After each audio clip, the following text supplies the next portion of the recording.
Hello and welcome to the No One Asked You podcast. This series, I'm once again joined by my wonderful co-host, that darn Kitty. Dorkus and I are sharing our experience reading The Way of Kings for the first time.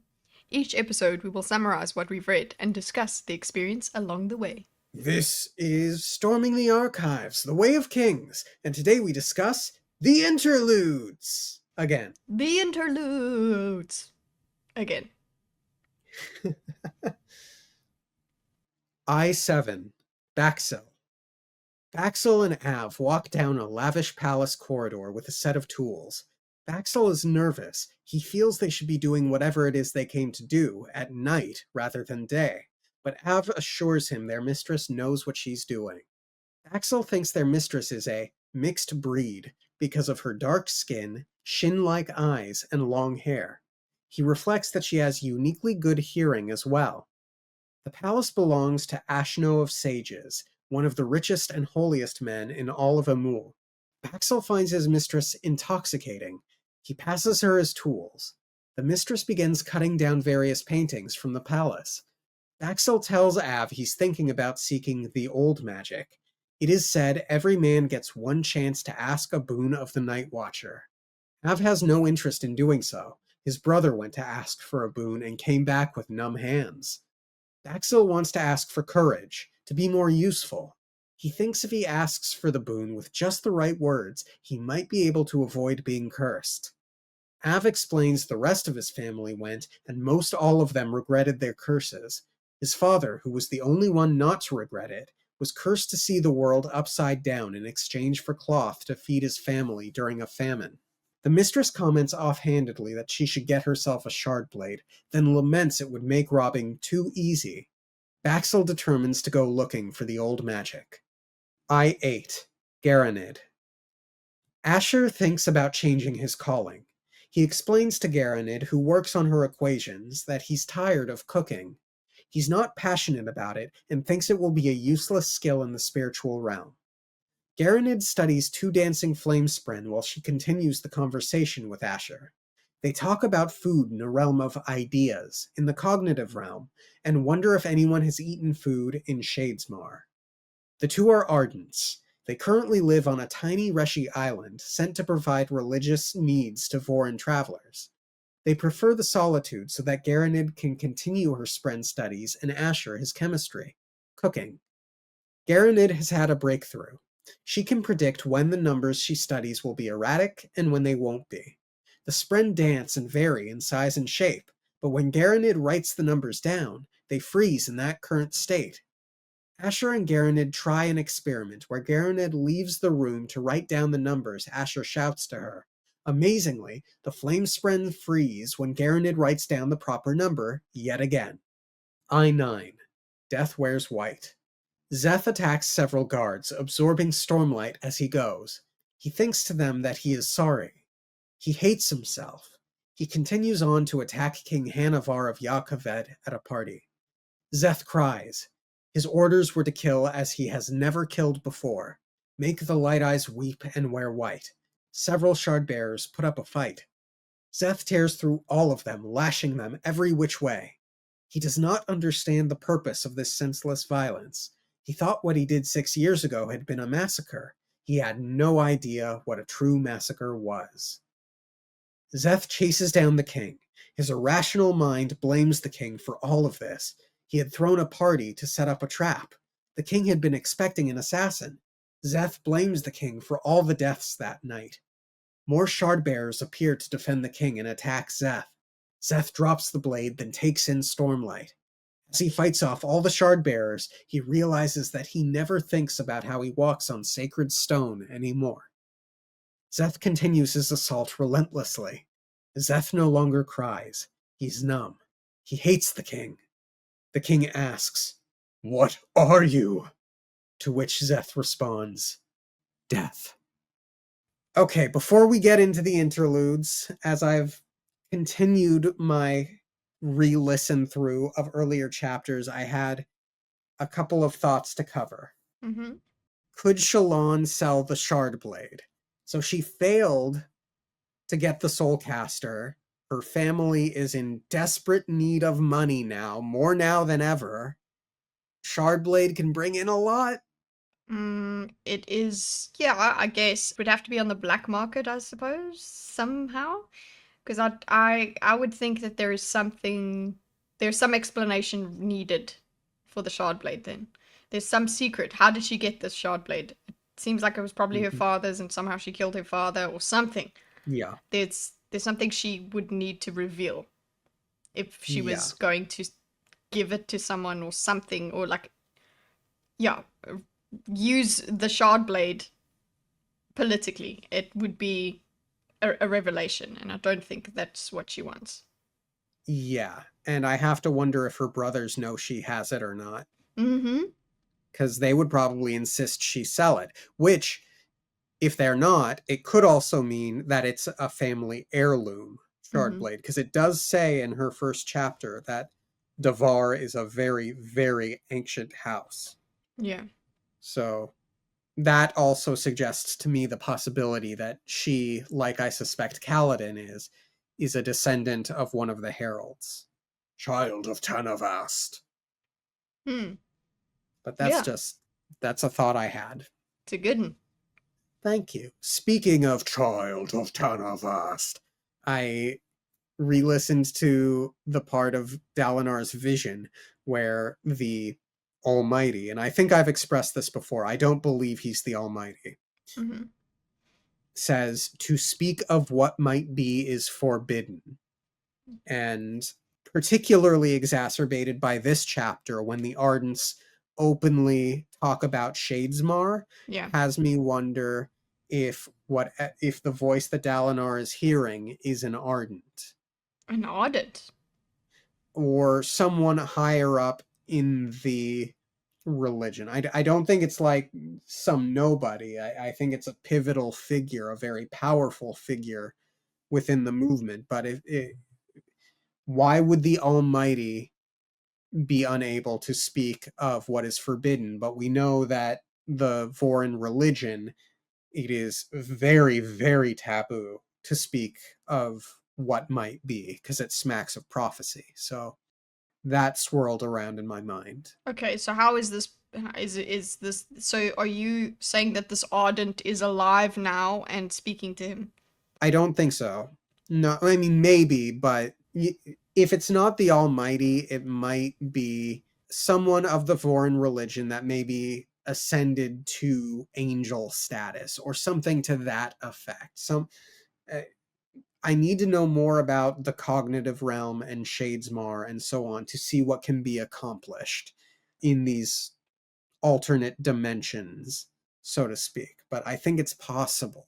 Did speaking of the cognitive realm and things like that, I thought Shadesmar and the cognitive realm are the same thing, from the context of the sentence. I got three different places. I got the idealized realm where everything's an idea, the cognitive realm where things are what they perceive themselves to be, and then Shadesmar, which doesn't strike me as cognitive, but it could be. I think it makes sense to me. Shadesmar being the cognitive realm makes sense because you are talking to the spirit of the object, right? So the object is thinking. So it made sense to me. That Do you connection want made me to sense. change? Yes, Yeah, that whole okay, thing. I can Yeah. see it. I don't. It Uh, was just also from the context of it. cool. Yeah.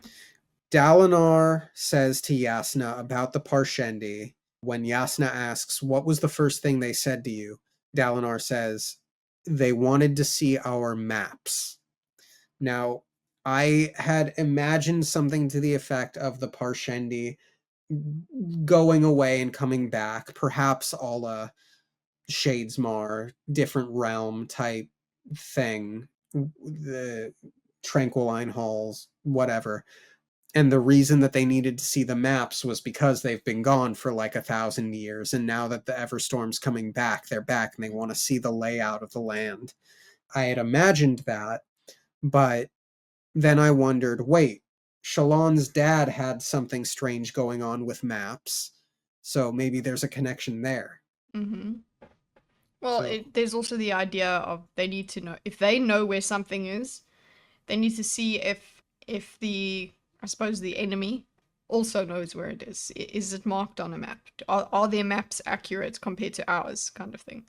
That could be another reason to see if the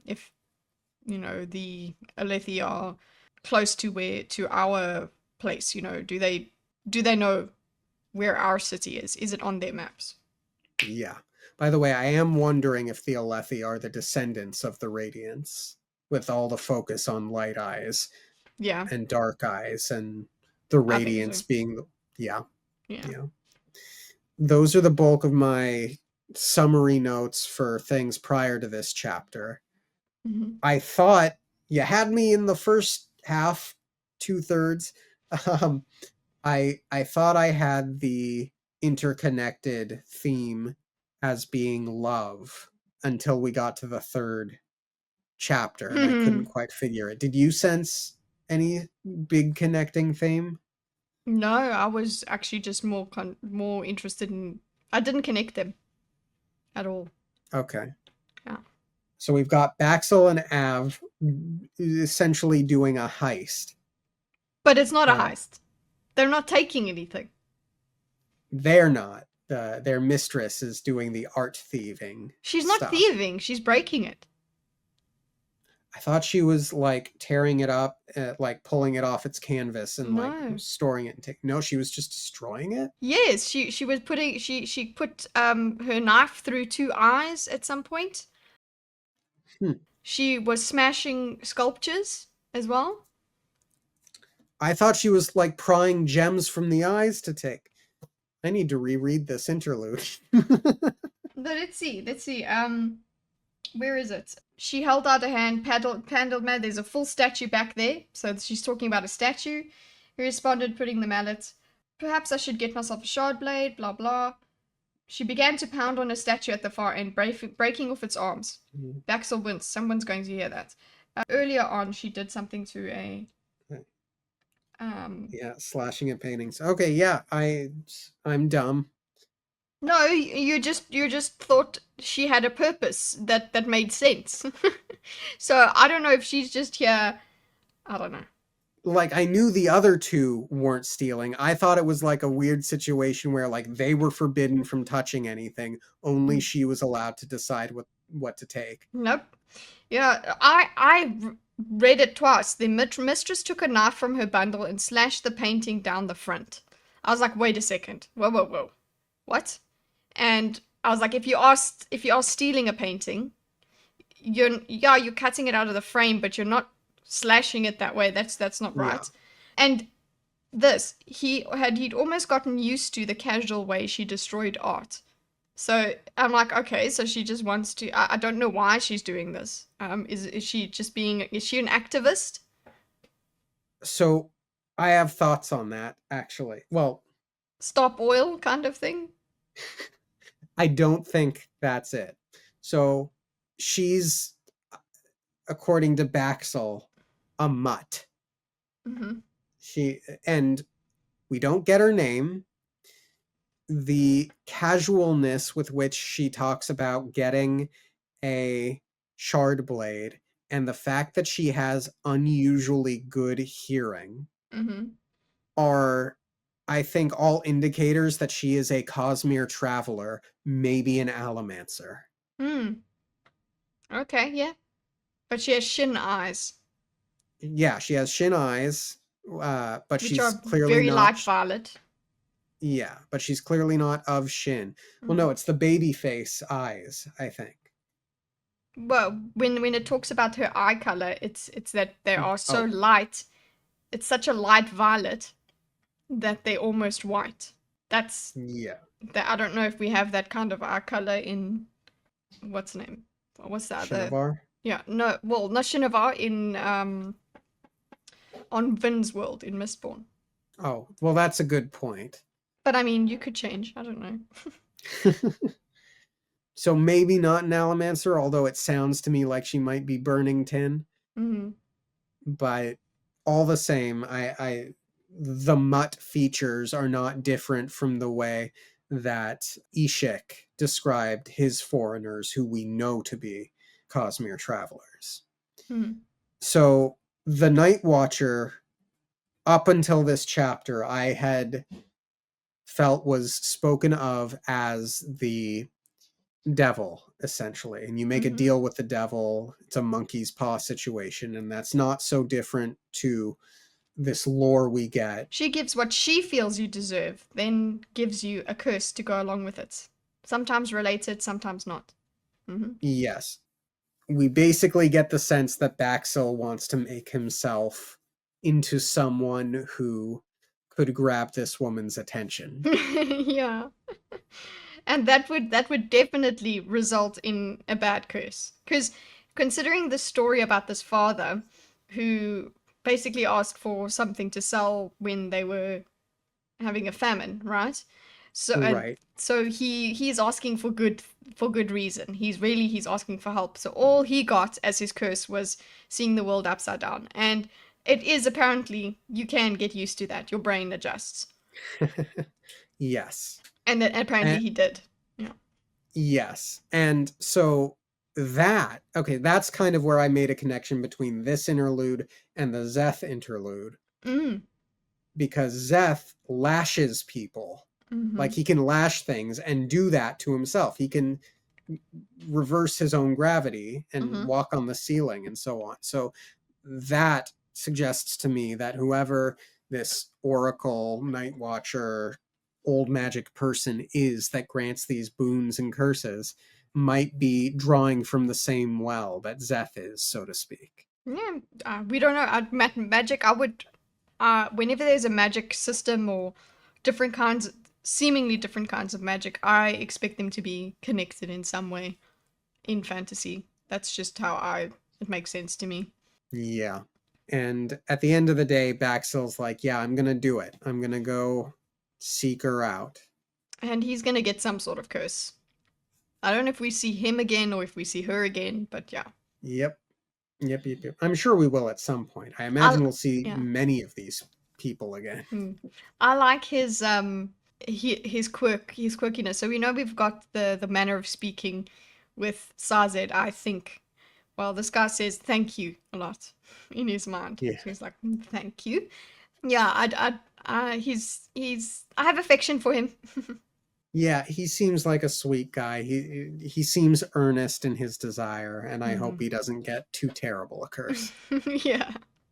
I mean, look, there's a difference between going to the genie and saying, I wish this person loved me, Mhm. and saying to the genie, I wish I was someone this person could love.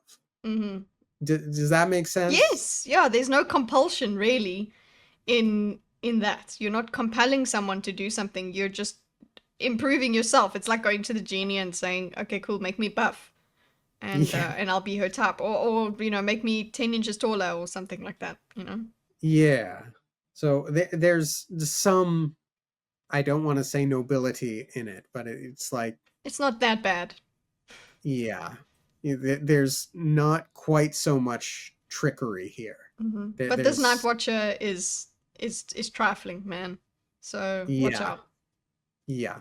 I don't think that the Night Watcher will care for this distinction, Mm-hmm. because at the end of the day, Baxel, in a way, is trying to take a shortcut, even if he's doing it the right way by working on himself. He's trying to take that shortcut to it. Mm-hmm. Yeah, exactly. That's why you get a curse anyway. It's very interesting, this old magic thing, and I don't. Where are these people from? Somewhere close to a mule, I guess. And he talks about if the prime Cadisix may provide. That's like if God will provide. He says that several times. If the prime Cadisix.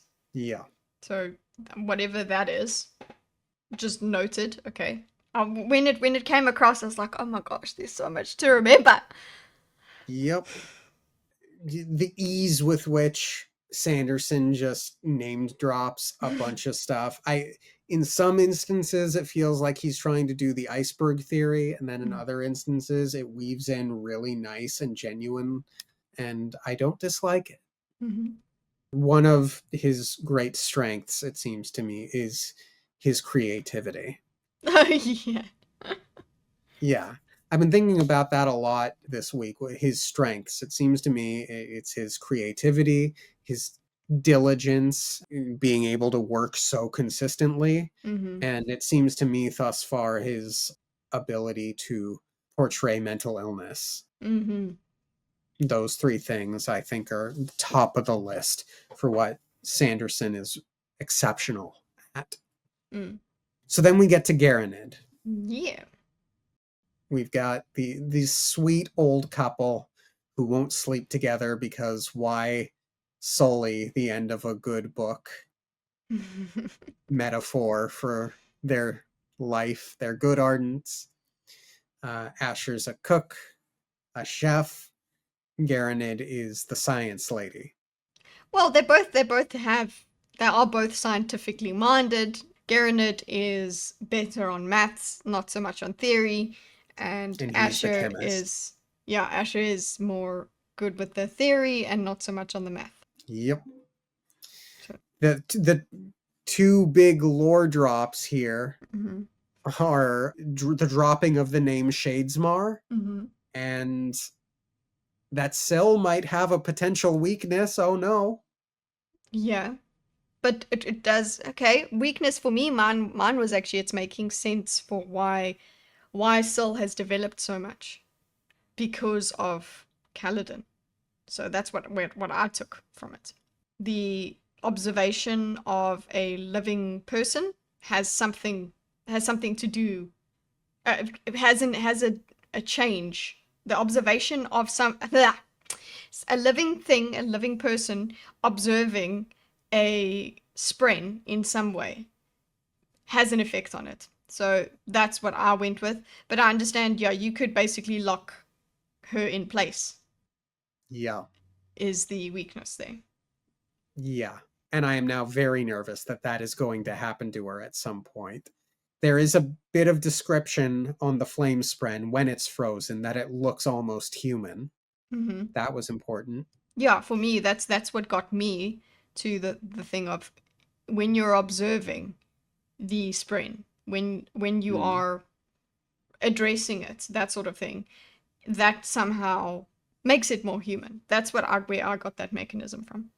I get that. Mm, And there are many interesting reasons for why that might be, mm, which I'd be curious to see. Shadesmar. And this had me extremely distrusting of the Ardents and all of the mm-hmm. Ardentia. What do they know? What are they keeping from people? Is it just that Shalon is young and uneducated that she doesn't know about Shadesmar? Or and we're getting the book from her POV? Or is this super secret Ardentia knowledge? Probably identity and knowledge. Yeah. It would probably also explain why they're so mad that someone else has a soulcaster. Mm. Yasna. If they're trying to keep Shadesmar a secret. Mm-hmm. Well, yeah. There's theory behind this Shadesmar that maybe you get this information when you use this. I don't know. I think what you do have to enter the cognitive realm. Sorry, the thing that I was doing is I was reading to the part where the cognitive realm and Shadesmar are the same thing. So I wonder if they eat in the cognitive realm. Is a food there what it sees itself as being? So that reminds me of literally what we were talking what we saw with Shalon and the jug, right? Mm-hmm. I'll have to read and see if anyone has ever eaten while visiting Shadesmar. So that is in one sentence, one group of wording. They're talking about one subject, which is the cognitive realm and Shadesmar at the same time. I think the cognitive realm is Shadesmar. That I can believe, but wasn't there one more?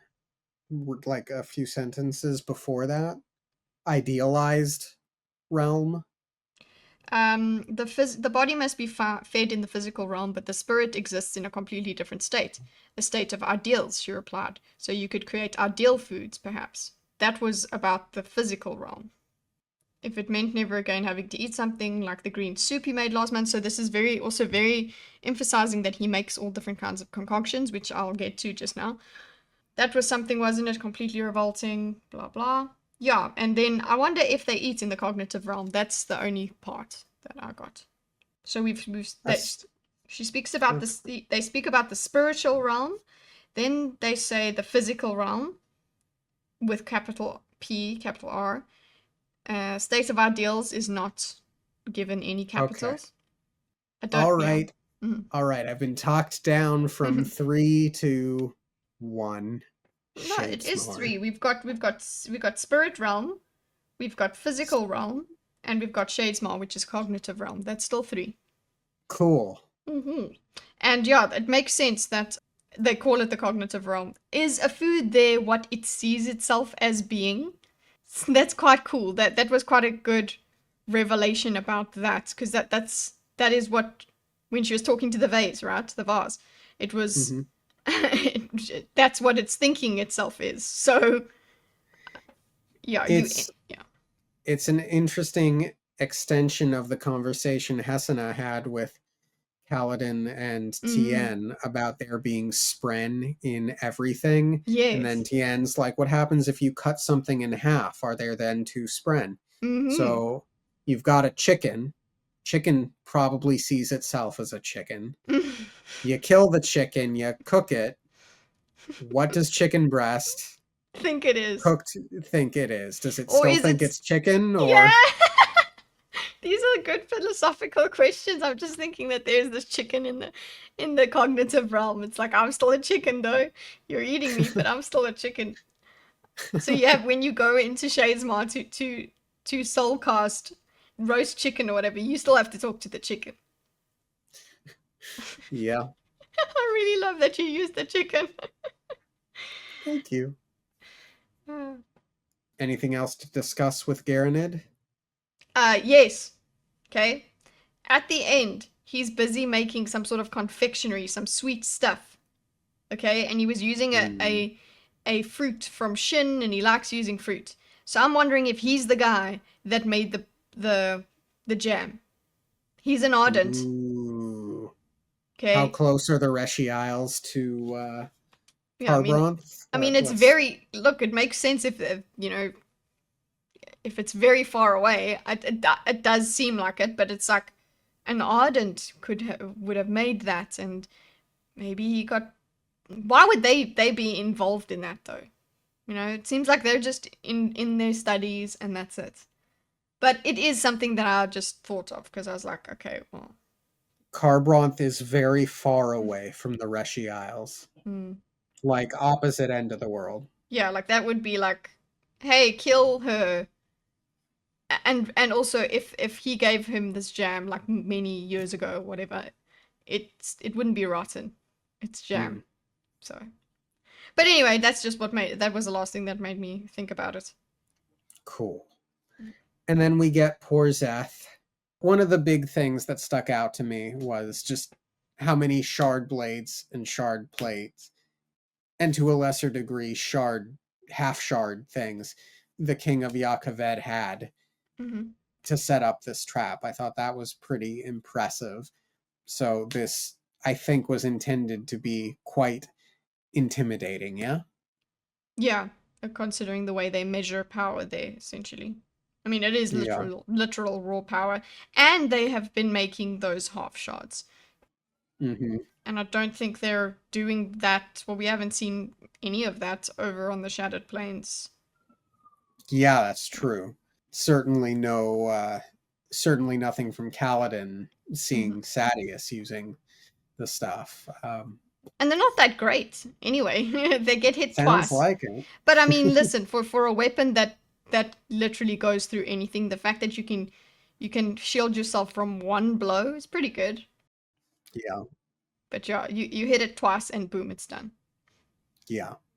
Then we've got Dark Zeth coming in. He's starting to feel angry at the people that he feels bad about killing for being Hmm. there to be killed.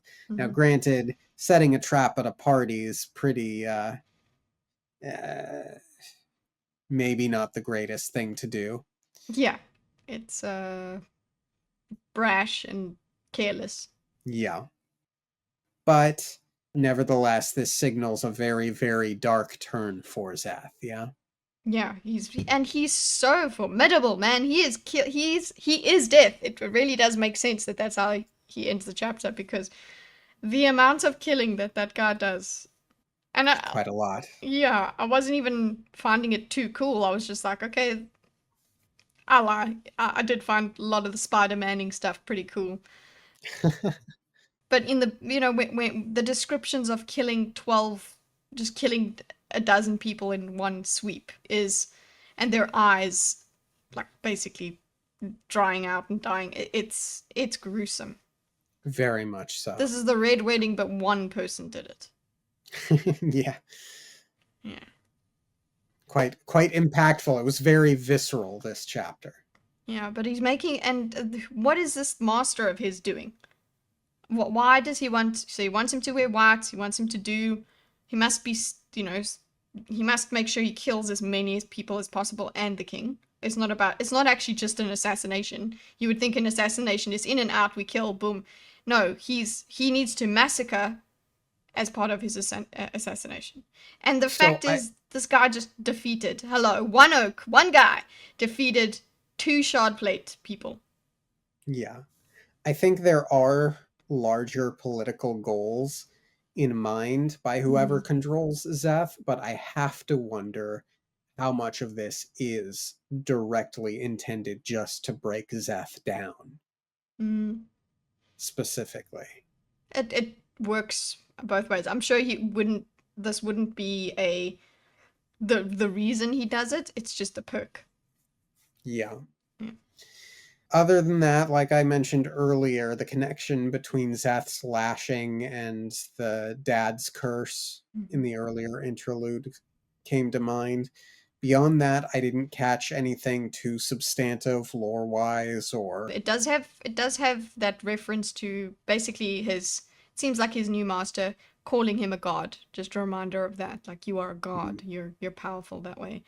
So there's that as well. Just I wanted to mention, True. which is quite interesting because he's bound by this, because he's truthless. He can't do anything. If he's such a god, he can easily do whatever the hell he wants, can't he?